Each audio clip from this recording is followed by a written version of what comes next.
নমস্কার আত্মবন্ধন। আজকে আমি আপনাদের সামনে কর্মফল নিয়ে কিছু তথ্য তুলে ধরব একটি গল্প বলার মাধ্যমে। আমরা ভালো কর্ম করলে ভালো ফল ভোগ করব, ঠিক তেমনি খারাপ কর্ম করলে খারাপ ফল ভোগ করব।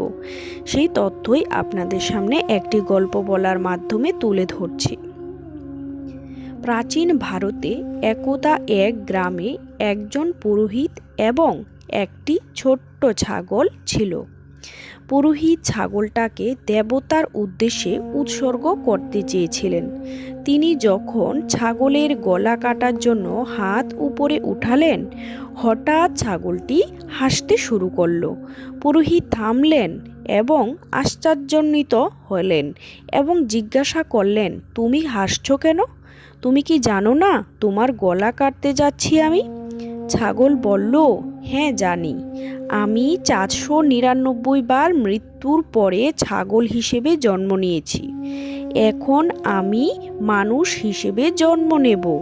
তারপর ছোট্ট ছাগলটি কাঁদতে শুরু করলো। প্রধান পুরোহিত তখন জিজ্ঞাসা করলো, তুমি কাঁদছো কেন? ছোট্ট ছাগলটি উত্তর দিল, বেচারা পুরোহিত, তোমার জন্য কাঁদতেছি। বিগত 500 জন্মের আগে আমি একজন প্রধান পুরোহিত ছিলাম এবং দেবতাদের উদ্দেশ্যে ছাগল উৎসর্গ করতাম। তখন পুরোহিত হাঁটু গেড়ে বসলেন, বললেন, আমাকে ক্ষমা করে দাও, তোমার নিকট আমি ক্ষমা চাইছি। পুরোহিত বললেন, এখন থেকে আমি হব এই জায়গাটার প্রত্যেকটি ছাগলের অভিভাবক এবং রক্ষাকারী।